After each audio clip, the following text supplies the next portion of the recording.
ভগবানও জানেন তিনি যুগে যুগে অবতীর্ণ হন ভক্তের আহ্বানে, ভক্তকে উদ্ধার করতে, দুষ্টকে দমন করতে। গোলক বিহারী হরে, গোলক বিহারী হরে, তুমি যুগে যুগে অবতার, দুষ্টের দমন করো, ভক্তের করো দুষ্টের দমন করো, ভক্তের করো গোলক বিহারী হরে, গোলক বিহারী হরে, তুমি যুগে যুগে অবতার, দুষ্টের দমন করো, ভক্তের করো দুষ্টের দমন করো, ভক্তের করো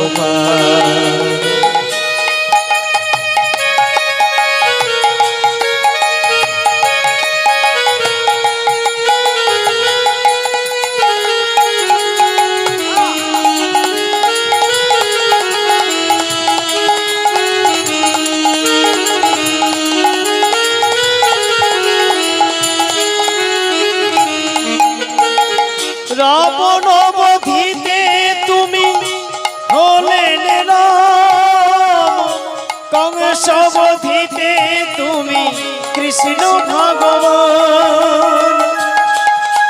সবাই দুটি বাহু তুলে রাবণ বধিতে তুমি হলেন রাম, কংস বধিতে তুমি কৃষ্ণ ভগবান। আবার তুমি তুমি শুধু, তুমি তুমি শুধু ভিন্ন রূপে বারংবার, দুষ্টের দমন করো, ভক্তের করো দুষ্টের দমন করো, ভক্তের করো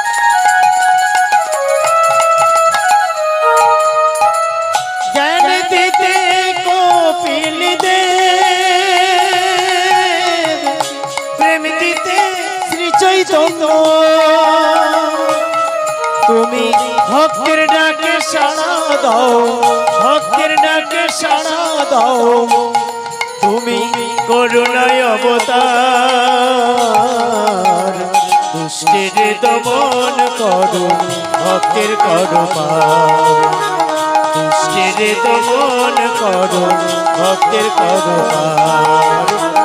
গোলক বিহারী হরে, গোলক বিহারী হরে, তুমি যুগে যুগে অবতার,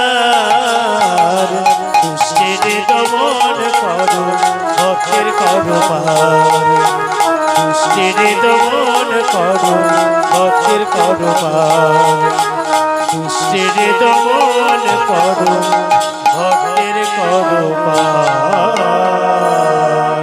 বলুন হাত তুলে পরমানন্দে রাধে রাধে। পাণ্ডবগণের পিতা সকলে একজন দেবতা, তারা কি পুত্রদের প্রতি পিতার কর্ম করেছেন? ভগবান সেই সব দেবতাদের শরণ নিলেন। একে একে ধর্মরাজ, পবনদেব, ইন্দ্রদেব, অশ্বিনী কুমার দ্বয় কৃষ্ণের আহ্বানে উপস্থিত হলেন। শ্রীকৃষ্ণ বললেন, হে দেবগণ, আপনারা কি ভুলে গেছেন আপনাদেরই অংশ পঞ্চ পাণ্ডব? ধর্মরাজের অংশে যুধিষ্ঠির, পবনদেবের অংশে ভীমসেন, দেবরাজ ইন্দ্রের অংশে অর্জুন এবং অশ্বিনী কুমার দ্বয়ের অংশে নকুল এবং সহদেব। আপনারা কি পিতৃধর্ম পালন করেছেন? এখন আপনাদের পুত্রগণ কোথায় আছেন জানেন? তারা কি অবস্থায় দিন কাটাচ্ছেন জানেন? ভগবান শ্রীকৃষ্ণ আরো বললেন, কুন্তী মাতার 5 পুত্র নয়, কুন্তী মাতা আরো এক পুত্রের জননী। পুত্রের নাম হলো কর্ণ। পিতা হলেন সূর্যদেব, যিনি প্রকাশ দিয়ে থাকেন, তিনি প্রকাশ দিলে দৃশ্যমান হয়। কৃষ্ণ সূর্যদেবকে স্মরণ করতে সূর্যদেব প্রকট হলেন। সূর্যদেবের কৃপায় দেবতাগণ পঞ্চপাণ্ডবের দর্শন লাভ করলেন। দেবতাগণ দেখছেন তাদের পুত্রগণ মাথায় জটা ধারণ করে বলকাল বস্ত্র মৃগচর্ম পরিধান করে তপস্বীর বেশে পরিভ্রমণ করছেন। শ্রীকৃষ্ণ বললেন, আপনারা কি ভুলে গেছেন আপনাদের পুত্রগণ যখন জন্মগ্রহণ করেন তখন আকাশবাণী হয়েছিল? আপনারা তখন শুনেছেন কিন্তু ভুলে গেছেন। আমি আপনাদের স্মরণ করিয়ে দিই। এই বলে ভগবান হস্ত মুদ্রা দ্বারা অতীতের আকাশবাণী পুনর্নির্মাণ করলেন। যুধিষ্ঠিরের জন্মক্ষণে আকাশবাণী হয়েছিল, এই বালক ধর্মাত্মা সত্যবাদী বীর হবেন, ইনি সমগ্র পৃথিবী শাসন করবে। ভীমের জন্মক্ষণে আকাশবাণী হয়েছিল, এই বালক বলবানদের শিরোমণি হবে। অর্জুনের জন্মক্ষণে আকাশবাণী হয়েছিল, এই বালক ভগবান শঙ্করের মতো পরাক্রমী এবং ইন্দ্রের ন্যায় হবে। নকুল ও সহদেবের জন্মক্ষণে আকাশবাণী হয়েছিল, এই 2 বালক বল রূপ দ্রব্য সম্পত্তি শক্তিতে শ্রেষ্ঠ হবে। কর্ণের জন্মক্ষণে আকাশবাণী হয়েছিল, এই বালক দান ও বীরত্বে এই বিশ্ব সংসারে খ্যাতিমান হবে। ভগবান এই 6 দেবগণকে বলেন, আপনারা কি জানেন সংসারে এক মহা সংগ্রাম হতে চলেছে ধর্ম স্থাপনার জন্য। ধর্মের গ্লানি বাড়লে সংগ্রামের মধ্য দিয়ে ধর্মকে পুনঃস্থাপন করা হয়। সেই সময় আসন্ন, আপনাদের পুত্রদের যোগদান এক অপরিসীম ভূমিকা পালন করবে।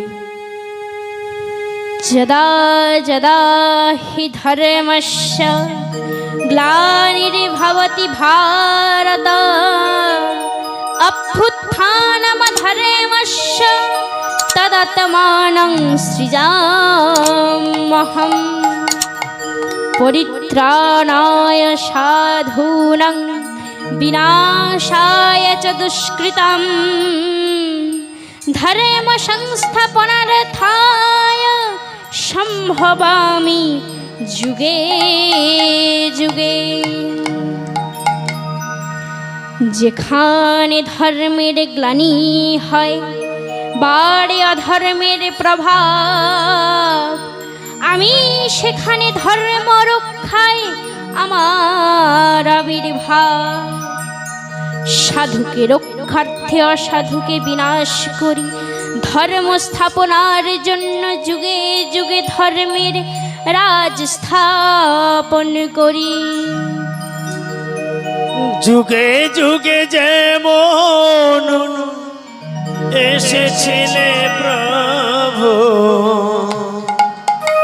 যুগে যুগে যেমন এসেছিলে প্রভু, তেমনি আবার এসেছ গো দয়াল, তেমনি আবার এসেছ, তেমনি আবার এসেছ, তেমনি আবার এসেছ। যুগে যুগে যেমন এসেছিলে প্রভু, যুগে যুগে যেমন এসেছিলে প্রভু, তেমনি আবার এসেছো গো দয়াল, তেমনি আবার এসেছো, তেমনি আবার এসেছো, তেমনি আবার এসেছো।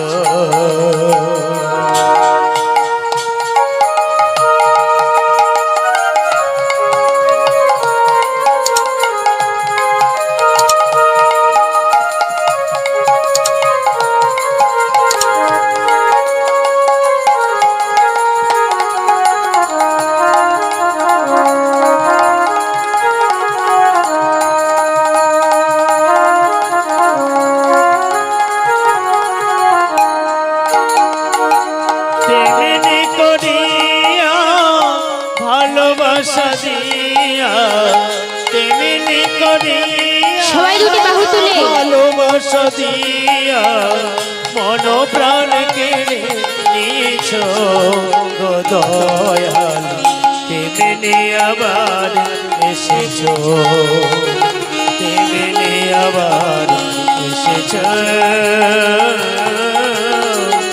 তেমনি আবার এসেছো।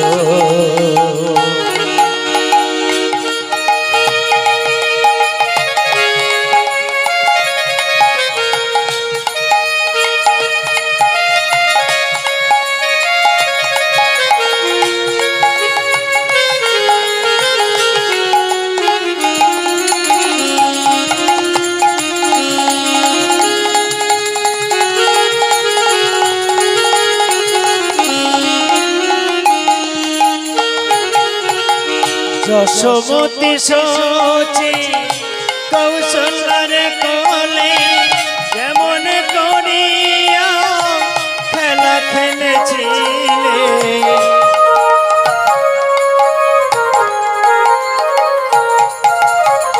যশোমতি সচি কৌশলার কোলে যেমন করিয়া খেলা খেলেছিলে, তেমনি আজকে মা যশোমতির কোলে, তেমনি আজকে মা যশোমতির কোলে গৌণ রূপে এসেছো গো দয়াল, তেমনি আবার এসেছো, তেমনি আবার এসেছো,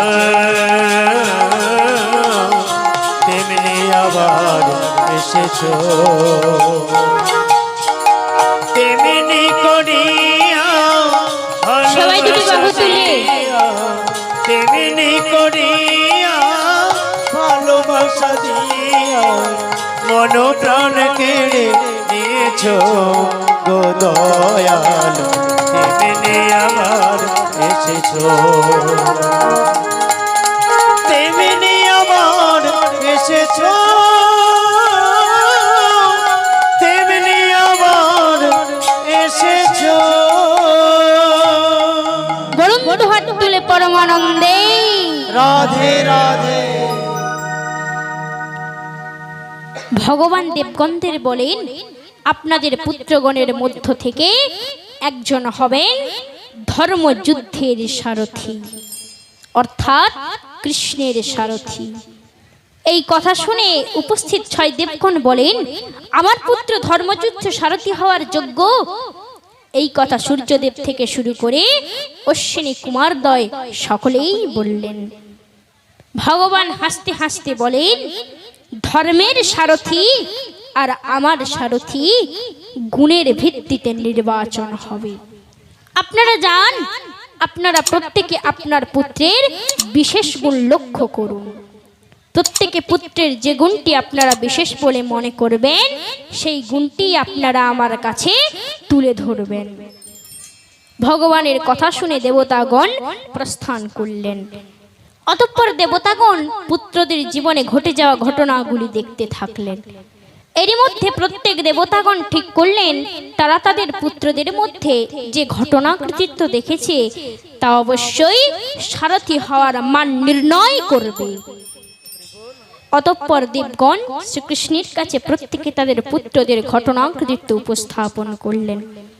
প্রথমে সূর্যদেব তার অংশ পুত্র কর্ণের কর্মকৃতিত্ব উপস্থাপন করলেন। সূর্যদেব বললেন, আমার পুত্র কর্ণ একদিন স্নান সেরে আমাকে জলার্পণ করতেছিল। এই মুহূর্তে এক ব্রাহ্মণ এসে বললেন, হে যুবক, কি আপনি? দেখে তো মনে হচ্ছে আপনি বীর দৃঢ়ব্রতী, আপনি আমাকে সাহায্য করুন। আমার পুত্র কর্ণ অসহায় ব্রাহ্মণকে বললেন, হে দ্বিজবর, আমি আপনাকে কি সাহায্য করতে পারি বলুন? আপনি চাইলে আমি আমার প্রাণ পর্যন্ত আপনাকে দিয়ে দিতে পারি, কারণ আমি পিতৃতর্পণ কালে আমাকে যে যা চাইবে আমি তা দিতে প্রস্তুত। ব্রাহ্মণ বললেন, আমি রাজার কাছে ঋণ নিয়েছিলাম, কথা মতো শোধ দিচ্ছি। রাজার চোখ এখন আমার 4 কন্যার উপর পড়েছে। রাজা সৈন্য পাঠিয়েছে, সৈন্যরা আসছে আমার কন্যাদের হরণ করে নিয়ে যাবে। সূর্যদেব বললেন, আমার পুত্র কর্ণ অসহায় ব্রাহ্মণ কন্যাদের রক্ষা করেছেন। আমার পুত্রের সাহায্য করার ইচ্ছা এবং করে দেখানো ধর্মযুদ্ধে যা খুবই প্রয়োজন। অতএব আমার পুত্র শ্রেষ্ঠত্বের প্রমাণ করে। অতঃপর ধর্মরাজ যুধিষ্ঠিরের ঘটনাকৃতিত্ব উপস্থাপন করলেন। ধর্মরাজ বললেন, আমার পুত্র যুধিষ্ঠির একদিন যজ্ঞকর্ম করছিলেন। এমন সময় তার ছোট ভাই নকুল চুপি চুপি এসে দাদার পিছনে দাঁড়িয়েছে, নিঃশব্দে নিশ্চল ভাবে। এমত অবস্থায় যুধিষ্ঠির বলে উঠলেন, বলো ভাই নকুল, তুমি কি বলবে, কি জানবে? নকুল বললেন, দাদা তুমি কি করে জানলে আমি এসেছি? যুধিষ্ঠির বললেন, আমি জানি তোমার হাঁটার সময় তুমি মাটিতে কতটা পরিমাণ চাপ দিয়ে চলো। এবার নকুল বললেন, দাদা আমি বড় ধর্ম সংকটে পড়েছি, আমার করণীয় কি আপনি আমায় বলে দিন। আমার কাছে এক রোগী এসেছেন, সে আমার শত্রু, এমনকি সে যে রাজার কর্মচারী তারাও আমার কাছে শত্রু। আমার প্রশ্ন, ওকে কি ঔষধ দেওয়া উচিত হবে? আমার পুত্র যুধিষ্ঠির বললেন, ভাই তুমি বৈদ্য, তোমার কাজ রোগ সারানো। সে রোগে শত্রু হোক কি মিত্র হোক তা বিচার করা তোমার কাজ নয়, তোমার কাজ রোগ সারানো। হে ভক্তমণ্ডলী, হে ভক্তিমতী মায়েরা, একটা কথা মনে রাখবেন, যিনি মানবিক হবেন তিনি উপকারের জিনিস দাম দিয়ে বিচার করেন না। তিনি উপকারের সময়ে জিনিসের প্রয়োজন মূল্য কতটা দেখেন। সময় পরিস্থিতি বিবেচনা না করে সেবার হাত বাড়ানো প্রকৃত সেবা। সে সেবার মূল্য নির্ধারণ করা যায় না। হে ভক্তমণ্ডলী, একটা কথা মনে রাখবেন, তৃষ্ণার্তের কাছে জলের মূল্য সীমাহীন, ক্ষুধার্তের কাছে অন্যের মূল্য সীমাহীন। এর সঠিক মূল্য কত কে বলতে পারে? দান করলে মহাদান মিলে। হে ভক্তমণ্ডলী, প্রমাণস্বরূপ একটি উদাহরণ। একটি বাচ্চা খেলনা বিক্রি করে তার মা ছেলের সংসার চালাতো। বাচ্চাটি কখনো কারোর কাছে ভিক্ষা চাইতো না। বাচ্চাটি কাউকে কিছু না দিয়ে কিছু নিত না। একদিন খেলনা বিক্রি করতে যাওয়ার সময় বাড়িতে কোনো খাবার ছিল না। মা বলে, খোকা, খেলনা বিক্রি করে টাকা উপার্জন হলে তা দিয়ে তুই খাবার কিনে খেয়ে নিবি। আজ একটিও খেলনা বিক্রি হয়নি। বাচ্চাটিকে প্রচুর ক্ষুধা লেগেছে, মুখ শুকনো হয়ে গেছে। এক বাড়ির সামনে গেটের কাছে গাছের ছায়ায় মাথা থেকে খেলনার ছুরিটি নামিয়ে বাচ্চাটি দাঁড়িয়েছে। ওই বাড়ির গেটটি আধা আধা খোলা ছিল। বাড়ির ভেতর থেকে একটি বাচ্চা মেয়ে দেখতে পেল ওই বাচ্চাটিকে। সে গেট বন্ধ করতে এলো। মেয়েটি গেট বন্ধ করতে এসে দেখে বাচ্চাটির মুখ শুকনো, হয় ক্ষুধা লেগেছে নয় তৃষ্ণা পেয়েছে। এই ভেবে মেয়েটি বাড়ি থেকে এক গ্লাস দুধ এনে বাচ্চাটির সামনে ধরল। বাচ্চাটি দুগ্ধ পান করলো। মেয়েটি গেট লাগিয়ে বাড়ির ভিতরে ফিরে গেল। এই বাচ্চা এক সময় বিখ্যাত ডাক্তার হয়েছে, আমেরিকায় ডাক্তারি করেন। এদিকে এই মেয়েটির রোগ হয়েছে। আমাদের দেশের ডাক্তার চিকিৎসা করে দেখেন এই রোগীকে বাঁচাতে সেই বাচ্চা ডাক্তার খুবই প্রয়োজন। তাই এখানকার ডাক্তার সেই বাচ্চা ডাক্তারকে কল করে এখানে নিয়ে এসেছেন। বাচ্চা ডাক্তার রোগীকে সারিয়ে তুলছেন। বাচ্চা ডাক্তারের ফিস হয়েছে 38 লক্ষ টাকা, হাসপাতাল চার্জ হয়েছে আরো 2 লক্ষ টাকা। ডাক্তার হাসপাতাল কর্তৃপক্ষের কাছে বিল নিলেন। ডাক্তার বিল দেখে মনে মনে ভাবছে এই বিল দেখলে রোগী মারা যাবে। তাই ডাক্তার বিল মিটিয়ে দিলেন। ডাক্তার বিলের কোণে লিখে দিয়েছিলেন, বিনা মাগে 1 গ্লাস দুধের বিনিময়ে আজ আমি তোমার ঋণ শোধ করলাম। নিতাই গৌর প্রেমানন্দে হরি বল হরি বল হরি বল। মেয়েটি হাসপাতাল কর্তৃপক্ষের কাছে বিল নিলেন। বিল নিয়ে দেখে বিল শোধ হয়ে গেছে। মেয়েটি সেই কোণে লেখা কথাটি পড়ে। আজ মেয়েটির মনে পড়ে সেই পুরনো দিনের কথা। আজ মেয়েটি বিল হাতে নিয়ে মনে মনে ভাবছে, এ ডাক্তার দেবতা নয় তো? সেদিন ছেলেটি দুধের গ্লাস হাতে নিয়ে ভেবেছিল এই মেয়েটি দেবী নয় তো? তাই শাস্ত্রে বলে নিঃস্বার্থে দান করলে মহাদান মিলে। ধর্মরাজ বললেন, হে প্রভু, আমার পুত্র ধর্মজ্ঞানী, তপস্বী, ধর্মশ্রেষ্ঠ। এই ঘটনা শ্রেষ্ঠত্বের প্রমাণ করে। ধার্মিক তো শ্রীহরির সাথী হতে পারেন। যিনি ধার্মিক হবেন তিনি ধর্মের পথে থাকবেন। তিনি ধার্মিক স্থানে যাবেন। তিনিই একমাত্র আশা করতে পারেন যুগে যুগে ভিন্ন রূপে ভিন্ন দেহের অবতারের দেখা পাওয়ার। সে ব্রজের কানাই হোক কি নদের নিমাই হোক কিংবা অযোধ্যার রাম হোক। তাই হে ভক্তমণ্ডলী, তাই তো আমরা তীর্থে তীর্থে ভ্রমণ করি, মন্দিরে যাই, কীর্তনে ভাগবতের আসরে যাই, প্রভুকে পাওয়ার আশায়, প্রভুকে দেখার আশায়। আমি ভাগবতে তে যাই, যদি দেখা পাই। আমি ভাগবতে তে যাই, যদি দেখা পাই। হয় ব্রজের কানাই নয় নদের নেমাই, হয় ব্রজের কানাই নয় নদের নেমাই। আমি ভাগবতেতে যাই, যদি দেখা পাই। আমি ভাগবতেতে যাই, যদি দেখা পাই। হয় ব্রজের কানাই নয় নদের নিমাই, হয় ব্রজের কানাই নয় নদের নিমাই। আমি ভাগবতেতে যাই, যদি দেখা পাই। আমি ভাগবতেতে যাই, যদি দেখা পাই। হয় ব্রজের কানাই নয় নদের নেমাই, হয় ব্রজের কানাই নয় নদের নেমাই। আমি ভাগবতেতে যাই, যদি দেখা পাই। আমি ভাগবতেতে যাই, যদি দেখা পাই। হয় ব্রজের কানাই নয় নদের নিমাই, হয় ব্রজের কানাই নয় নদের নিমাই। আমি তীর্থে ঘুরি কত আশা করি, আমি তীর্থে ঘুরি কত আশা করি। অযোধ্যার ভেতে যদি মিলতে পারি, এই আশাতে আমি, এই আশাতে আমি ভাগবতেতে যাই।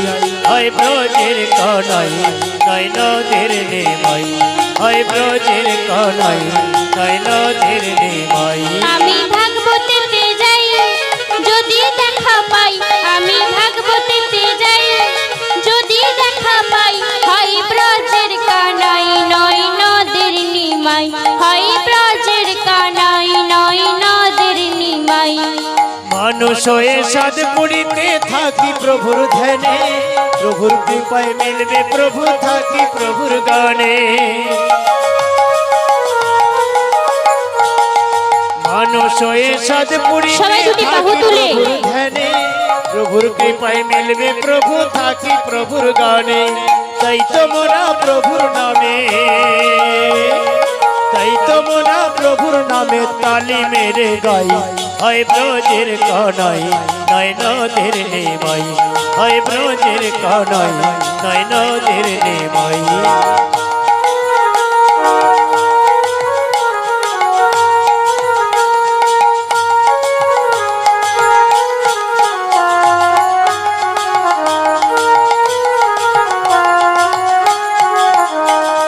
তীর্থে ঘুরি কত আশা করি, আমি তীর্থে ঘুরি কত আশা করি। অযোধ্যা রামেতে যদি মিলতে পারি, এই আশাতে আমি, এই আশাতে আমি ভাগবতেতে যাই। হয় ব্রজের কানাই নয় নদের নেমাই, হয় ব্রজের কানাই নয় নদের নেমাই। আমি ভাগবতেতে যাই যদি দেখা পাই, আমি ভাগবতেতে যাই যদি দেখা পাই। হয় ব্রজের কানাই নয় নদের নিমাই, হয় ব্রজের কানাই নয় নদের নিমাই, হয় ব্রজের কানাই নয় নদের নিমাই। বলুন হাত তুলে পরমানন্দে রাধে রাধে। হে ভক্তমণ্ডলী, হে ভক্তিমতী মায়েরা, কৃষ্ণের সারথি হওয়ার জন্য দেবতাগণের অংশ পুত্রের পরীক্ষার আসর এখন। পবন দেবতা তার অংশ পুত্র ভীমসেনের ঘটনা কৃতিত্ব উপস্থাপন করলেন। একবার একদল লোক একটি পাহাড়ের পাশে দাঁড়িয়ে কষ্টে চিন্তায় পড়েছে। তারা বলাবলি করতেছিল, আমরা পাহাড়ের ওপারে যাব, পাহাড়টা না থাকলে আমরা অল্প সময়ে চলে যেতাম। পাহাড়টা থাকার জন্য আমাদের কত ঘুরে, কত কষ্ট করে, কত সময় পরে ওপারে পৌঁছবো। এই কথাগুলি আমার পুত্র ভীমসেন শুনতে পায়। তাদের সমস্যার কথা বুঝতে পেরে আমার পুত্র তাদের পথের দূরত্ব, চলাচলের কষ্ট, সময়ের মূল্যের গুরুত্ব অনুভব করে ভীম তার গদা দ্বারা পাহাড়ে আঘাত করে ক্ষণ মুহূর্তে পথ প্রশস্ত করে দিলেন। এই কর্মের দ্বারা আমার পুত্র শ্রেষ্ঠত্বের প্রমাণ করে। অতঃপর ইন্দ্রদেব তার পুত্র অর্জুনের কর্মকৃতিত্ব নির্মাণ করেন। ইন্দ্রদেব বললেন, একটি নদীর ওপর সাঁকো দিয়ে বেশ কয়েকজন পার হচ্ছিল। সেই মুহূর্তে সাঁকোর দড়ি ছিঁড়ে যাচ্ছে। এমতো অবস্থায় অর্জুন নিজের জীবন বাজি রেখে অর্জুন নিজের সেই ছিঁড়ে যাওয়া দড়ির খুঁট ধরে সকলের প্রাণ বাঁচালেন। এই সাঁকোর পাশে অনতি দূরে গাছ কাটা হচ্ছিল। সাঁকো সানানোর জন্য অর্জুন তাদের গাছ কাটা বন্ধ করলেন। বললেন, আপনারা গাছ রোপণ না করেই গাছ কাটছেন, এটা ভীষণ অপরাধ। অতঃপর অর্জুন বান দিয়ে সাঁকো বানিয়ে দিলেন। ইন্দ্রদেব বলেন, আমার পুত্র দিব্য আশ্চর্য মানুষ। অর্জুন অন্যের জন্য নিজের প্রাণ দিয়ে দিতে পারে। এই প্রকৃতিকে নষ্ট করতে চায় না, গাছে বাসা বাঁধা পাখির নিরাপত্তা নিয়ে ভেবেছে। আমার পুত্রের ভাবনায় সীমাহীন ভালোবাসা আছে, যা নীতিসম্মত। হে প্রভু, যে গুণগুলি আপনি চান। অতঃপর অশ্বিনী কুমার দ্বয় তাদের পুত্রদের কথা বললেন। নকুল ভালো তলোয়ার চালাতে পারে, শত্রুকে অকপটে নিধন করতে পারে। সহদেব ভবিষ্যৎ জ্ঞানে জ্ঞানী, আকাশের নক্ষত্র মণ্ডল দিকে বলে দিতে পারে আগামী দিনের সময়ের গুণাগুণ। হে ভক্তমণ্ডলী, হে ভক্তিমতী মায়েরা, আমি পূর্বেই বলেছি, পাণ্ডবগণ বার্নাবতীর লাক্ষাগৃহ থেকে বেঁচে বনে বনে ঘুরে বেড়াচ্ছেন ব্রাহ্মণের ছদ্মবেশে।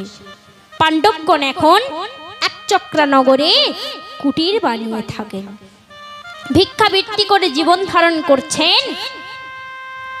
বিধাতার বিধানে ভগবান এদিকে নির্মাণ করতে চলেছেন এক কাহিনী, যা ধর্ম স্থাপনার কাজে লাগবে। পাঞ্চালী দেশের রাজা দ্রুপদ তার কন্যা দ্রৌপদীর বিয়ের ব্যবস্থা করতে চলেছেন কলিঙ্গ রাজার সঙ্গে। ইত্যবসরে কৃষ্ণ বলরাম দ্রৌপদীর রাজসভায় পৌঁছালেন। দ্রৌপদী শ্রীকৃষ্ণকে প্রণাম করতে এলে কৃষ্ণ দ্রৌপদীকে বলেন, রাজপ্রাসাদ মহাসমারোহে চঞ্চল, বিয়ে বাড়ি বলে কথা, কিন্তু যার বিয়ে তার মুখে হাসির ভাবটুকু নেই। আসলে যার বিয়ে হচ্ছে তার নিজেরই কোনো ইচ্ছে নেই। কৃষ্ণের এই কথা শুনে দ্রৌপদী বললেন, আপনি জানলেন কি করে? কৃষ্ণ দ্রৌপদীকে বলেন, আমি চোখ দেখে মনের কথা, মুখ দেখে ভবিষ্যতের কথা বুঝতে পারি। আমি ভাব চক্র বুঝি। আপনি মৌন রয়েছেন কেন? আমি কি ভুল বলেছি? আপনার সঙ্গে যার বিবাহ হতে যাচ্ছে তিনি তো আপনার নন, অথচ পরিস্থিতি সেই দিকে গড়াচ্ছে। আপনি পিতাকে বলছেন না কেন? দ্রৌপদী বললেন, আমার পিতা আমাকে যেভাবে ভালোবাসেন, যেভাবে আদর যত্নে রেখেছেন, এমন পিতার বিরুদ্ধে গিয়ে আমি পিতাকে দুঃখ দিতে পারি না। শ্রীকৃষ্ণ বললেন, আপনার ইচ্ছার কথা আপনি বলতে না পারলে অন্য কাউকে দিয়ে বলান। দ্রৌপদী মনে মনে ভাবছেন, শ্রীকৃষ্ণ যা বলছেন, গুরু যেমন শিষ্যকে আদেশ দিয়ে থাকেন ঠিক তেমনি আমি যদি শ্রীকৃষ্ণকে মনে মনে গুরু মেনে নিই আর এইক্ষণে কথাগুলি শুনি, তাতে আমার লাভ হবে। দ্রৌপদী শ্রীকৃষ্ণকে বলেন, আমার ইচ্ছার কথা আমার পিতাকে বলার সাহস কারণ নেই, আমার ইচ্ছাকে পিতা মানবেন কেন? তখন শ্রীকৃষ্ণ বললেন, আপনার ইচ্ছার কথা আপনার পিতা মানবেন কেন? আপনার ইচ্ছার কথা আপনার পিতা শুনবেন কেন? এই প্রশ্নের উত্তর আপনি জানেন। আসলে আপনি বুঝে উঠতে পারছেন না। আপনার পিতা আপনাকে যেভাবে ভালোবাসেন, এজন্যই আপনার ইচ্ছাকে অবশ্যই পূরণ করাবেন। দ্রৌপদী বললেন, আপনার কথা যদি সত্য হয়, তাহলে আমার ইচ্ছাকে যিনি আমার পিতাকে জানাবেন এবং আমার ইচ্ছাকে পূরণ করাবেন, তিনি আমার জীবনে প্রিয় সখা হবেন। অতঃপর শ্রীকৃষ্ণ একান্তে দ্রৌপদী রাজার কাছে জানতে চাইলেন, দ্রৌপদীর বিবাহ কলিঙ্গ রাজার সঙ্গে কেন? দ্রৌপদী রাজা বললেন, দ্বারকাধীশ, কারণ তো আছে। কলিঙ্গ রাজার সঙ্গে কন্যার বিবাহ হলে কলিঙ্গ আর পাঞ্চাল মিলে দুটো মহারাজ্য হবে। শ্রীকৃষ্ণ বললেন, আপনি কি এটা ভেবে দেখেছেন কলিঙ্গ রাজকে পক্ষে আনার জন্য আপনি কন্যার ভাবনায় আঘাত আনছেন? আপনি কি ভুলে গেছেন কন্যা লাভের উদ্দেশ্য কি ছিল? আপনি কি ভুলে গেছেন দ্রৌপদী কোথা থেকে এসেছে? আপনি পুত্র লাভ কেন করেছেন? আপনি মনে করুন, দ্রোণাচার্যকে বধের জন্য আপনি পুত্র লাভ করেছেন। বিধাতা আপনাকে পথ দেখিয়েছেন আর আপনি অন্য পথে চলে যাচ্ছেন।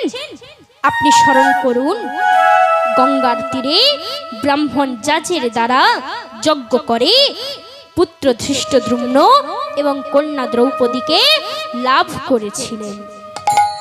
আপনি যজ্ঞের কাছে প্রার্থনা করেছিলেন, আমাকে এক কন্যা দিন যে অর্জুনকে জয়লাভ করতে পারবে।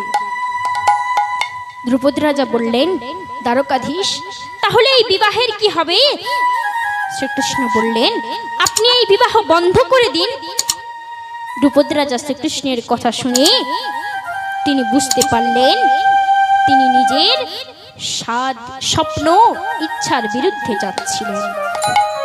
তাই কৃষ্ণের পরামর্শ তিনি গ্রহণ করলেন আর কন্যার বিবাহ স্বয়ংবর সভায় প্রতিযোগিতার মধ্য দিয়ে হবে তিনি ঘোষণা করলেন। দ্রৌপদী রাজা ভাবছেন, দ্বারকাধীশ আমার রাজসভায় এসে আমাকে পথ দেখাচ্ছেন, যা আমার ভাবনায় নেই। এজন্য শ্রীহরির কৃপা, আমার সৌভাগ্য, শ্রীহরি যেন দ্বারকাধীশ শ্রীকৃষ্ণকে দূত করে পাঠিয়ে দিয়েছেন আমার উপকার করাতে। হে হরি, তোমায় আমি কেমনে চরণ বন্দনা করি, তোমায় আমি কি দিয়ে পূজা করি? কি দিয়ে পূজে বহরে হরে হে চরণ তোমার দিয়ে পুজে হরি হরি হে চরণ তোমার কি দিয়ে পুজিব হরি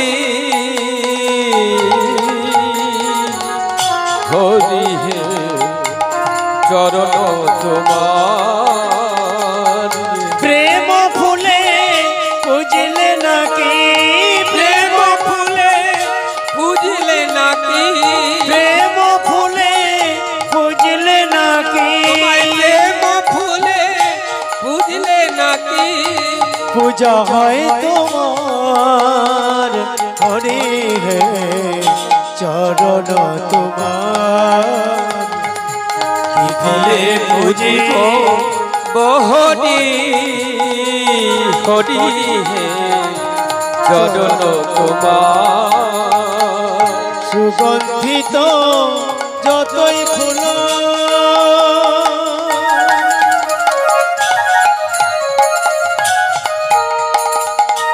মল্লিকায়ার বিল্ল দল সুরক্ষিত বট দল